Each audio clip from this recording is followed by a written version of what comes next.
বাংলা সাহিত্যের বিখ্যাত কথা সাহিত্যিক শরৎচন্দ্র চট্টোপাধ্যায়ের লেখা একটি উপন্যাস, সেটি হলো শেষের পরিচয়। এই উপন্যাসটি আমি বিগত কয়েকটি ভিডিওতে 3টি পর্বে উপন্যাসটির 4টি অংশ আলোচনা করেছি। আজকে উপন্যাসের 5 নম্বর অংশ পাঠ করে তোমাদের শোনাবো।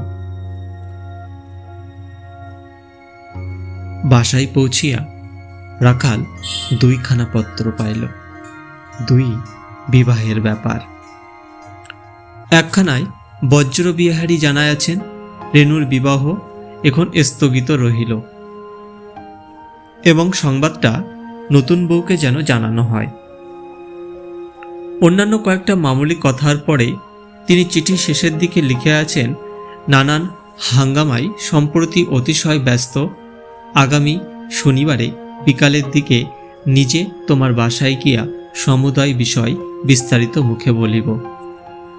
দ্বিতীয় পত্র আসিয়াছে কর্তার নিকট হইতে, অর্থাৎ যাহার ছেলে মেয়েকে সে পড়ায়। ভাইপোর বিবাহ হঠাৎ স্থির হইয়াছে দিল্লিতে, কিন্তু অত দূরে যাওয়া তাহার নিজের পক্ষে সম্ভবপর নয় এবং তেমন বিশ্বাসী লোকও কেহ নাই। সুতরাং বরকর্তা সাজিয়া রাখালকেই রওনা হইতে হইবে। সামনের রবিবারে যাত্রা না করিলেই নয়, অতএব শীঘ্র আসিয়া দেখা করিবে। এই কয়দিনের কামাইয়ের জন্য যে তিনি ছেলেমেয়েদের পড়াশোনার ক্ষতির উল্লেখ করেন নাই, ইহাই রাখাল যথেষ্ট মনে করিল। সে যাই হোক, মোটের উপর 2টি খবরই ভালো। রেণুর বিবাহ ব্যাপারে তাহার মনের মধ্যে যথেষ্ট উদ্বেগ ছিল। এখন স্থগিত থাকার অর্থ বেশ স্পষ্ট না হইলেও পাগল বরের সহিত বিবাহ হইয়া যে চুকিয়া যায় নাই, ইহাতেই সে পুলকিত হইল। দ্বিতীয়, দিল্লি যাওয়া। ইহাও নিরানন্দের নহে, সেখানে প্রাচীন দিনের বহু স্মৃতিচিহ্ন বিদ্যমান। এতদিন সে সকল কথা কেবল পুস্তকে পড়িয়াছে ও লোকের মুখে শুনিয়াছে। এবার এই উপলক্ষে সমস্ত চোখে দেখা ঘটিবে। পরদিন সকালে সে চিঠি লইয়া নতুন মার সঙ্গে দেখা করিল। তিনি হাসি মুখে জানাইলেন, শুভ সংবাদ, পূর্বাহ্নেই অবগত হইয়াছেন, কিন্তু বিস্তারিত বিবরণের অপেক্ষায় অনুক্ষণ অধীর হইয়াছেন। একটা প্রবল অন্তরায় যে ছিলই তাহা নিঃসন্দেহে, তথাপি কি করিয়া যে ওই শান্ত দুর্বল প্রকৃতির মানুষটি একাকী এত বড় বাধা কাটাইয়া উঠিল, তাহা সত্যিই বিস্ময়কর। রাখাল বলিল, রেণু নিশ্চয়ই তাহার বাপের সঙ্গে যোগ দিয়েছিল নতুন মা, নইলে কিছুতে এ বিয়ে বন্ধ করা যেত না। নতুন মা আস্তে আস্তে বলিলেন, জানি নে তো, তাকে হতেও পারে বাবা। রাখাল জোর দিয়া বলিল, কিন্তু আমি তো জানি। তুমি দেখিনিও মা, আমার অনুমানই সত্যি। সে নিজে ছাড়া হেমন্তবাবুকে কেউ থামাতে পারত না। নতুন মা আর তর্ক করিলেন না, বলিলেন, যাই হোক, শনিবার বিকালে আমিও তোমার ওখানে গিয়ে হাজির থাকবো রাজু। সব ঘটনা নিজের কানেই শুনব। আরও একটা কাজ হবে বাবা, আর একবার তোমার কাকাবাবুর পায়ের ধুলো মাথায় নিয়ে আসতে পারব। তাহার নিকট বিদায় লইয়া সে নিচে একবার সারদার ঘরটা ঘুরিয়া গেল। দেখিল ইতিমধ্যেই সে ছেলেদের কাছে কাগজ কলম চাহিয়া লইয়া নিবিষ্ট মনে হাতের লেখা পাকাইতে বসিয়াছে। রাখালকে দেখিয়া ব্যস্ত হইয়া এ সকল সে লুকাইবার চেষ্টা করিল না, বরঞ্চ যথোচিত মর্যাদার সহিত তাহাকে তক্ত বসে বসাইয়া কহিল, দেখুন তো দেবতা, এতে কি আপনার কাজ চলবে? সারদার হস্তাক্ষর যে এতখানি সুস্পষ্ট হইতে পারে রাখাল ভাবে নাই। খুশি হইয়া বারবার প্রশংসা করিয়া কহিল, বেশ, আমার নিজের লেখার চেয়েও ভালো সারদা, আমাদের খুব খুব কাজ চলে যাবে। তুমি যত্ন করে লেখাপড়া শেখো, আর তোমার খাওয়া পড়ার ভাবনা থাকবে না। হয়তো তুমি কত লোকের খাওয়া পড়ার ভার নেবে। শুনিয়া অকৃত্রিম আনন্দে মেয়েটির মুখ উদ্ভাসিত হইয়া উঠিল। রাখাল মিনিট দুই নিঃশব্দে থাকিয়া পকেট হইতে একখানা 10 টাকার নোট বাহির করিয়া বলিল, টাকাটা তুমি কাছে রাখো সারদা, এ তোমারই। আমি এক বন্ধুর বিয়ে দিতে দিল্লি যাচ্ছি, ফিরতে বোধ হয় 10-12 দিন দেরি হবে। এসে তোমার লেখা এনে দেব, কি বলো? কিচ্ছু ভেব না, কেমন? সারদা কহিল, আমার টাকার এখন দরকার ছিল না দেবতা, সেই এখনো খরচ হয়নি।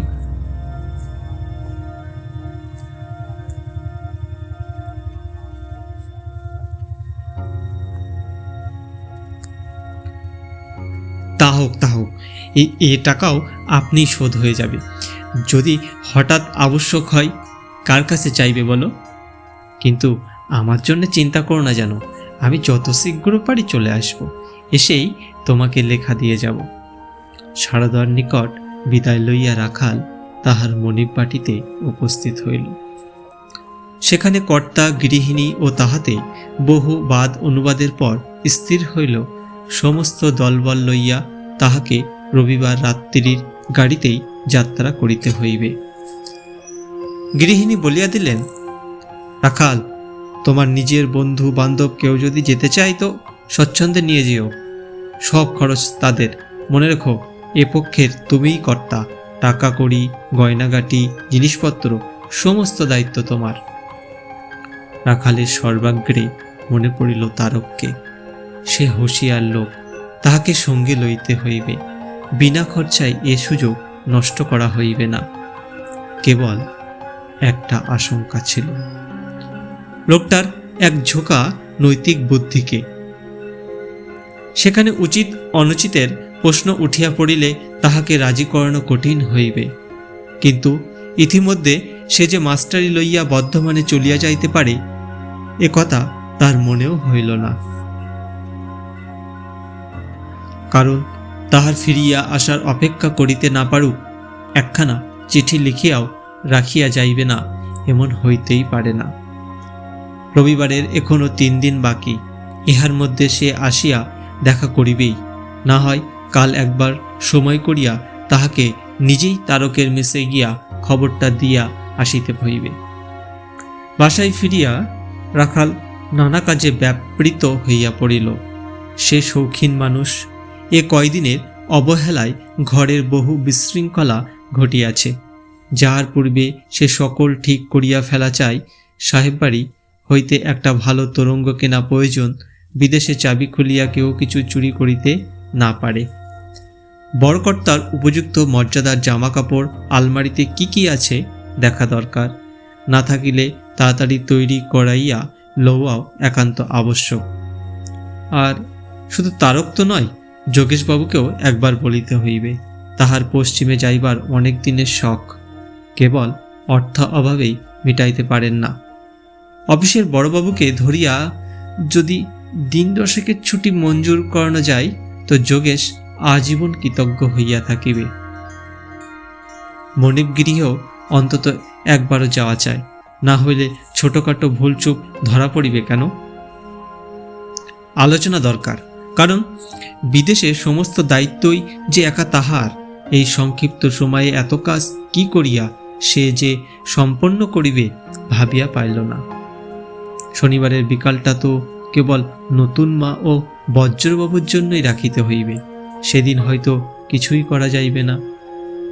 ইতিমধ্যে মনে করিয়া পোস্ট অফিস হইতে কিছু টাকা তুলিতে হইবে, কারণ নিজের সম্বল না লইয়া পথ চলা বিপজ্জনক। কাজের ভিড়ে ও তাগাদায় রাখাল চোখে যেন অন্ধকার দেখিতে লাগিল, কিন্তু একটা কান তাহার অনুক্ষণ দরজায় পড়িয়া থাকে, তারকের কড়া নাড়া ও কণ্ঠস্বরের প্রতীক্ষায়, কিন্তু তাহার দেখা নাই। এদিকে বৃহস্পতিবার পার হইয়া শুক্রবার আসিয়া পড়িল। দুপুরবেলা পোস্ট অফিসে গেল সে টাকা তুলিতে। কিছু বেশি তুলিতে হইবে মনে ছিল। যদি তারক বলিয়া বসে তাহার বাহিরে যাইবার মতো জামা কাপড় নাই, তাহলে কোনো মতে এই বাড়তি টাকাটা তার হাতে গুজিয়া দিতে হইবে। এতে মুশকিল আছে, সে না করে ধার, না চাই দান, না লয় উপহার। একটা আশা রাখালের পীড়াপিড়িতে সে অবশেষে হার মানে। সময় নষ্ট করা চলিবে না। পোস্ট অফিস হইতেই একটা ট্যাক্সি লইতে হইবে। তারও একটু রাগ করিবে বটে, তা করুক। কিন্তু টাকা তুলিতে অযথা বিলম্ব ঘটিল। বিরক্ত মুখে বাহিরে আসিয়া গাড়ি ভাড়া করিতেছে। পাড়ার পিয়ন হাতে একখানা চিঠি দিল, লেখা তারকের। খুলিয়া দেখিল সে বর্ধমানের কোনো এক পল্লীগ্রাম হইতে সেই হেডমাস্টারির খবর দিয়াছে এবং আসিবার পূর্বে দেখা করিয়া আসিতে পারে নাই বলিয়া দুঃখ জানাইয়াছে। নতুন মা ও বজ্রবাবুকে প্রণাম নিবেদন করিয়াছে এবং পত্রের উপসংহারে আশা করিয়াছে অনতিকালের মধ্যেই দিন কয়েকের ছুটি লইয়া না বলিয়া চলিয়া আসার অপরাধে স্বয়ং গিয়া ক্ষমা ভিক্ষা করিবে। ইহাও লিখিয়াছে যে রেণুর বিবাহ বন্ধ হওয়ার সংবাদ সে জানিয়া আসিয়াছে। রাখাল চিঠিটা পকেটে রাখিয়া নিঃশ্বাস ফেলিয়া বলিল, যাক, ট্যাক্সি ভাড়াটা বাঁচল।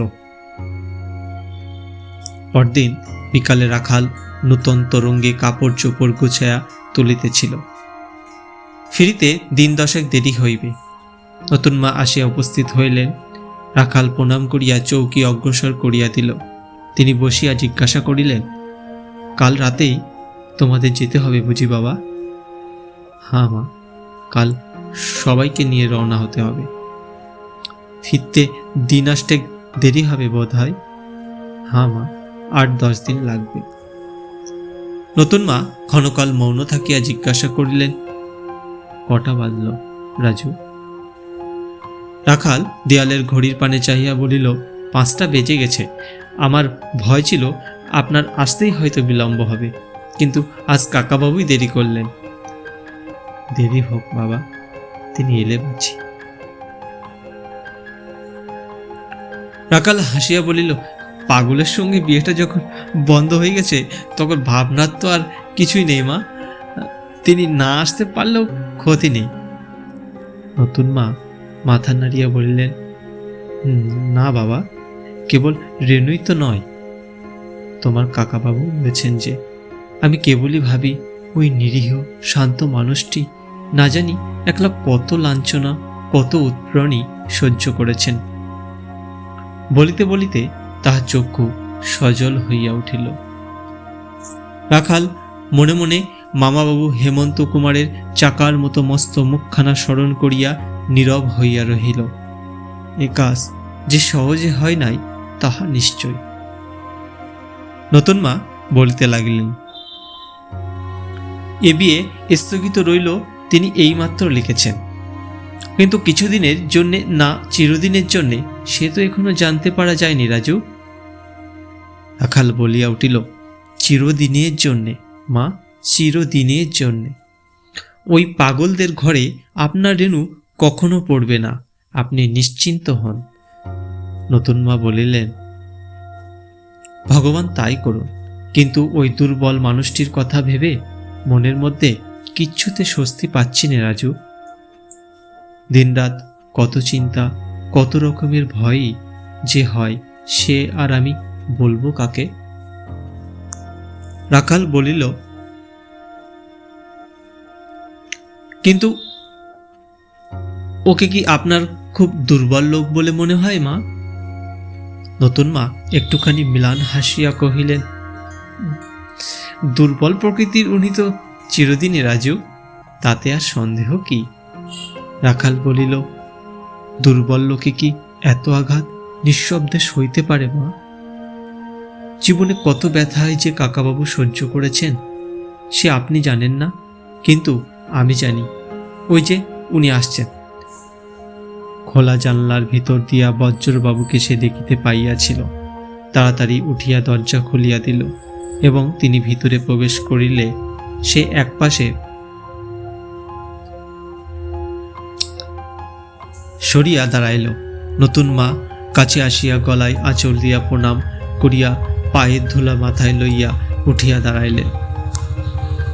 বজ্রবাবু চেয়ার টানিয়া উপবেশন করিলেন, বলিলেন, রেনুর বিয়ে ওখানে দিতে দেইনি, শুনেছ নতুন বউ?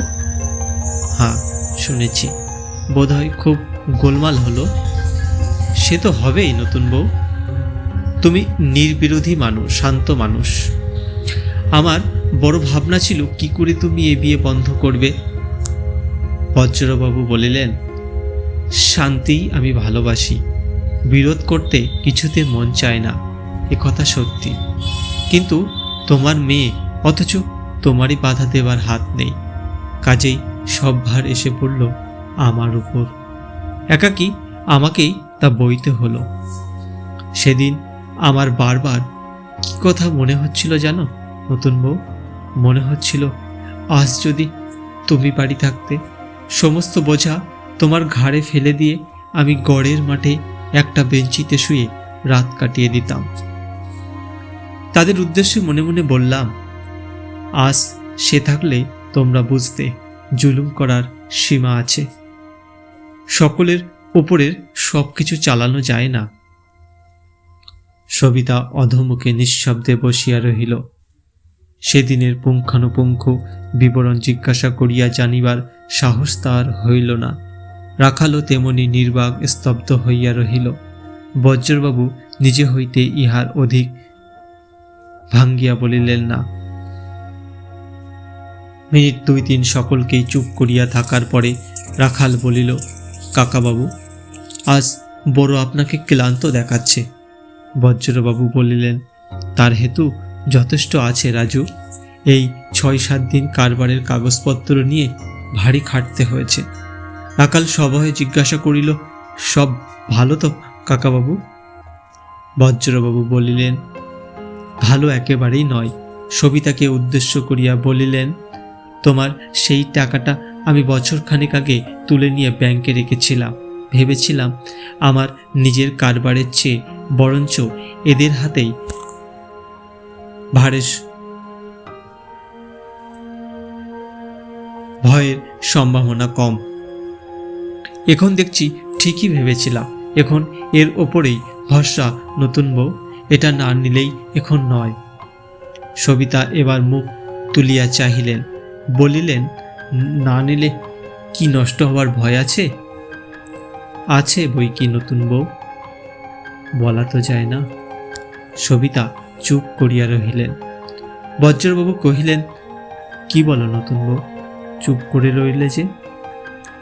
সবিতা মিনিট 2 নিরুত্তরে থাকিয়া বলিলেন, আমি আর কি বলবো মেজকর্তা, টাকা তুমিই দিয়েছিলে, তোমার কাজেই যদি না যাই তো যাবে, কিন্তু আমারও তো আর কিছু নেই। শুনিয়া বজ্রবাবু যেন চমকিয়া গেলেন। খানিক পরে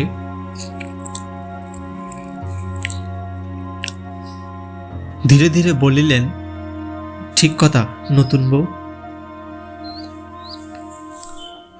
শুনিয়া বজ্রবাবু যেন চমকিয়া গেলেন।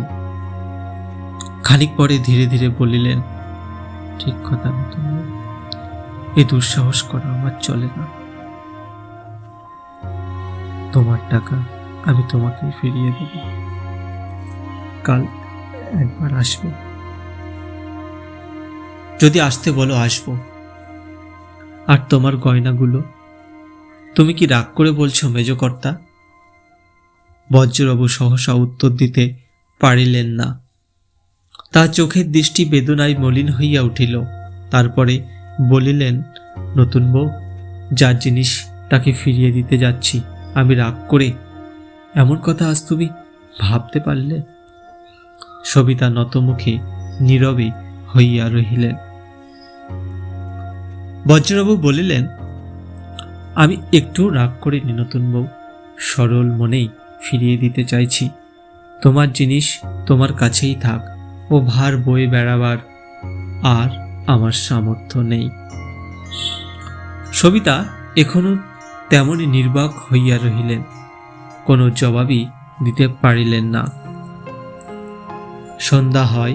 বজ্রবাবু উঠিয়া দাঁড়াইলেন, কহিলেন, আজ তাহলে যাই, কাল এমনি সময়ে একবার এসো। আমার অনুরোধ উপেক্ষা করো না নতুন বউ। রাখাল তাহাকে প্রণাম করিয়া বলিল, একটি বন্ধুর বিয়ে দিতে কাল রাতের গাড়িতে আমি দিল্লি যাচ্ছি কাকাবাবু। ফিরতে বোধ হয় 8-10 দিন দেরি হবে। বজ্রবাবু বলিলেন, তা হোক, কিন্তু বিয়ে কি কেবল দিয়েই বেড়াবে রাজু? নিজে করবে না? রাখাল সহাস্যে কহিল, আমাকে মেয়ে দেবে এমন দুর্ভাগা সংসারে কে আছে কাকাবাবু? শুনিয়া বজ্রবাবু হাসিলেন, বলিলেন, আছে রাজু।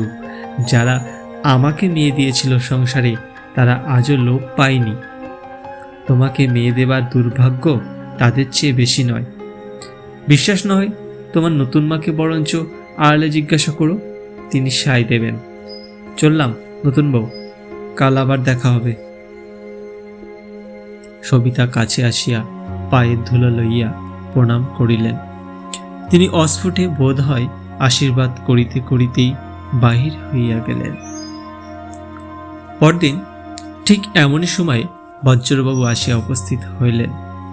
হাতে তাহার শিলমোহর করা একটা টিনের বাক্স। সবিতা পূর্বাহ্নেই আসিয়াছিলেন। বাক্সটা তাহার সামনে টেবিলের উপর রাখিয়া দিয়া বলিলেন, এটা এতদিন ব্যাংকেই জমা ছিল। এর ভেতরে তোমার সমস্ত গয়না মজুদ আছে, দেখতে পাইবে। আর এই নাও তোমার 52,000 টাকার চেক। আজ আমি খালাস পেলাম নতুন বউ। আমার বোঝা বয়ে বেড়াবার পালা সাঙ্গ হলো। কিন্তু তুমি যে বলেছিলে এসব গয়না তোমার রেনু পড়বে। বজ্রবাবু কহিলেন, গয়না তো আমার নয় নতুন বউ, তোমার। যদি সেদিন কখনো আসে তাকে তুমিই দিও। রাখাল বারে বারে ঘড়ির প্রতি চাইয়া দেখিতেছিল। বজ্রবাবু তাহা লক্ষ্য করিয়া বলিলেন, তোমার বোধ করি সময় হয়ে এলো রাজু। রাজু সলজ্জে স্বীকার করিয়া বলিল, ও বাড়ি হয়ে সকলকে নিয়ে স্টেশনে যেতে হবে কি না? তবে আমি উঠি, কিন্তু ফিরে এসে একবার দেখা করো রাজু। এই বলিয়া তিনি উঠিয়া দাঁড়াইলেন। হঠাৎ কথাটা মনে পড়ায় কহিলেন, কিন্তু আজ তো তোমার নতুন মার একলা যাওয়া উচিত নয়, কেউ পৌঁছে না দিলে। রাখাল বলিল, একলা নয় কাকাবাবু, নতুন মার দারোয়ান, নিজের মোটর সমস্ত মোড়েই দাঁড়িয়ে আছে। ও আছে, বেশ বেশ, নতুন বউ যাই তাহলে। সবিতা কাছে আসিয়া কালকের মতো প্রণাম করিয়া পায়ের ধুলা লইলেন। আস্তে আস্তে বলিলেন, আবার কবে দেখা পাবো মেজকর্তা? যেদিন বলে পাঠাবে আসবো। কোনো কাজ আছে কি নতুন বউ? না, কাজ কিছু নেই। বজ্রবাবু হাসিয়া বলিলেন, শুধু এমনি দেখতে চাও? এই প্রশ্নের জবাব কি সবিতা ঘাড় হেট করিয়া রহিলেন। বজ্রবাবু বলিলেন, আমি বলি এসবের প্রয়োজন নেই নতুন বউ। আমার জন্যে মনের মধ্যে আর তুমি অনুশোচনা রেখো না। যা কপালে লেখা ছিল ঘটেছে। গোবিন্দ মীমাংসাও তার একরকম করে দিয়েছেন। আশীর্বাদ করি তোমরা সুখী হও। আমাকে অবিশ্বাস করো না নতুন বউ, আমি সত্যি কথাই বলছি। সবিতা তেমনি অধমুখে নিঃশব্দে দাঁড়াইয়া রহিলেন। রাখালের মনে পড়িল আর বিলম্ব করা সঙ্গত নয়। অবিলম্বে গাড়ি ডাকিয়া তরঙ্গটা বোঝাই দিতে হইবে। এবং এই কথাটাই বলিতে বলিতে সে ব্যস্ত সমস্তে বাহির হইয়া গেল। সবিতা মুখ তুলিয়া চাহিলেন। তার দুই চোখে অশ্রুর ধারা বহিতেছিল। বজ্রবাবু একটুখানি সরিয়া দাঁড়াইলেন, বলিলেন, তোমার রেনুকে একবার দেখতে চাও কি নতুন বউ? না মেজকর্তা, সে প্রার্থনা আমি করিনে। তবে কাঁদছ কেন? কি আমার কাছে তুমি চাও? যা চাইব দেবে বলো। বজ্রবাবু উত্তর দিতে পারিলেন না, শুধু তাহার মুখের পানে চাহিয়া দাঁড়াইয়া রহিলেন। সবিতা কহিলেন, কতকাল বাঁচব মেজকর্তা? আমি কি নিয়ে থাকব? বজ্রবাবু এ জিজ্ঞাসারও উত্তর দিতে পারিলেন না। ভাবিতে লাগিলেন। এমনই সময় বাহিরে রাখালের শব্দ সাড়া পাওয়া গেল। সবিতা তাড়াতাড়ি আঁচলে চোখ মুছিয়া ফেলিলেন এবং পরক্ষণেই দ্বার ঠেলিয়া সে ঘরে প্রবেশ করিল। কহিল, নতুন মা, আপনার ড্রাইভার জিজ্ঞাসা করছিল আর দেরি কত? চলুন না, ভারী বাক্সটা আপনার গাড়িতে তুলে দিয়ে আসি। নতুন মা বলিলেন, রাজু, আমাকে বিদায় করতে পারলেই বাঁচে, আমি ওর আপদ বালাই। রাখাল হাত জোর করিয়া জবাব দিল, মায়ের মুখেও নালিশ অচল নতুন মা। এই রইল আপনার রাজু দিল্লি যাওয়া। ছেলেবেলার মতো আর একবার আজ মার কোলেই আশ্রয় নিলাম। এখান থেকে আজ যেতে দিচ্ছি না মা, যত কষ্টই এই ছেলের ঘরে হোক। সবিতা লজ্জায় যেন মরিয়া গেলেন। রাখাল বলিয়া ফেলিয়ায় নিজের ভুল বুঝিতে পারিয়াছিল, কিন্তু ভালো মানুষ বজ্রবাবু তাহা লক্ষ্য করিলেন না, বরঞ্চ বলিলেন, বেলা গেছে নতুন বউ, বাক্সটা তোমার গাড়িতে রাজু তুলে দিয়ে আসুক, আমি ততক্ষণ ওর ঘর আগলায়। এই বলিয়া নিজেই বাক্সটা তাহার হাতে তুলিয়ে দিলেন। প্রশ্নের উত্তর চাপা পড়িয়া রহিল। রাখালের পিছনে পিছনে নতুন মা নীরবে বাহির হইয়া গেলেন।